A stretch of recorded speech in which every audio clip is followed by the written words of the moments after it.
History of Valentine's Day. Should Christians celebrate Valentine's Day? Is February 14 a Christian holiday? May be a surprise to some, but there are more pagan connections to Valentine's Day than that of Christian ones. Tradition. Date of February 14. Parentalia. Juno Lupo, the she-wolf. Peace, love, and household gods were celebrated on February 13th. The second day of Parentalia, February 14, was dedicated to Juno Lupo, the she-wolf, who suckled Romulus and Remus. Feast of Lupercalia. Young men and priests called Luperci will go to a grotto dedicated to Lupercal, the wolf god. They then would dress themselves in bloody skins of sacrificial goats. Afterwards, in an act of purification, run a course through the city of Rome and Juno Lupo's cave around the Palatine Hill, hitting women with strips of goat skin as they went to promote fertility. February 15 was the celebration of the second day of Lupercal, honoring Faunus, the god fertility, and the third day of Pantonelia, dedicated to Juno, Februata. The Romans played out a riot of romantic roulette. The Luperci drew the names of young women from a box, thus paired by the gods. The couples remained paired until the following Lupercalia. Cupid, the Roman god of love, one of the most famous of all Valentine's symbols. As the son of Venus, he is often depicted as a mischief-winged child whose arrows pierce the hearts of the victims, causing them to fall in love.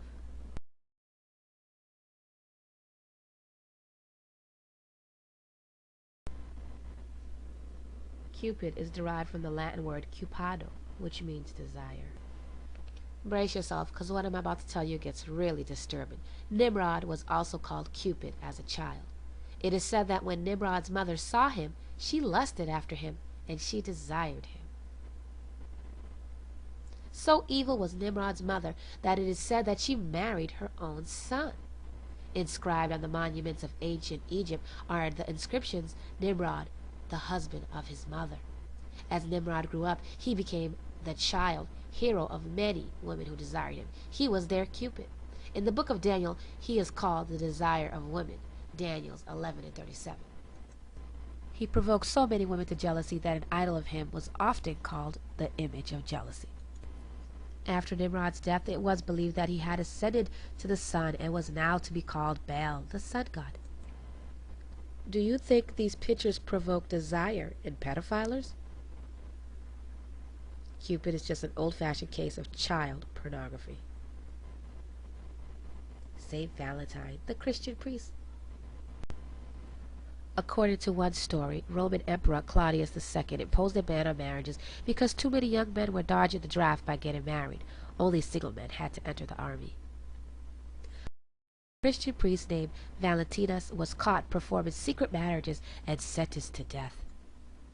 While awaiting execution, young lovers visited him with notes about how much better love is than war. The execution was said to have occurred in 269 CE on February 14th. Don't let this fool you. It's just another excuse to celebrate the ancient Roman pagan holiday on February 14th, disguised as holy with a Christian priest's propaganda. Now, there's another story about a different Christian priest named Valentinus, and from his story we get the reason why we pass out Valentine cards. You already know. The Romans played out a rite of romantic roulette. The Luperci drew the names of young women from a box. This is how the story goes. This Valentinus was a priest jailed for helping Christians. During his stay, he fell in love with the jailer's daughter and sent her note signed, "From your Valentine." Paganism and Christian together thanks to the Catholic Church. But if you know your history, the religious leaders won't fool you. In 469, Emperor Gelasius declared February 14th a holy day in honor of Valentinus instead of the pagan god Lupercus. This allowed Christianity to take over some of the celebrations of love and fertility, which had previously occurred in the context of paganism. Pagan celebrations were reworked to fit the martyr theme. The church's version replaced a lottery of lovers with the lottery of saints. Instead of drawing names of young maidens from a box, Christians pulled out saints. Valentine's Day is no longer part of the official calendar of any Christian church. It was dropped by the Catholic Church in 1969. A return to a more pagan-like celebration of February 14 is not surprising, and neither is the overall commercialization of the day. The Catholic Church helped to make Valentine's Day a cultural holiday, and now it's all about the dollar bills. Valentine's Day, a commercial holiday. Hundreds of millions of dollars are spent on chocolates, candy, flowers, dinners, hotel rooms, jewelry, and other gifts used to celebrate February 14th.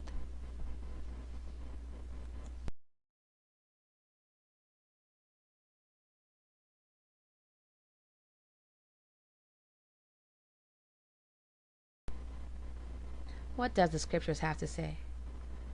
Isn't it time we examine why we encourage our children to celebrate St. Valentine's Day? Ancient traditions still exist in observance of Valentine's Day. It is clear that Valentine's Day is associated with the worshiping of other gods. There is no scripture encouraging the celebrating of Valentine's Day, or any holiday for that matter. Deuteronomy 12:29, When the Lord thy God shall cut off the nations from before thee, whither thou goest to possess them, and thou succeedest them, and dwellest in their land.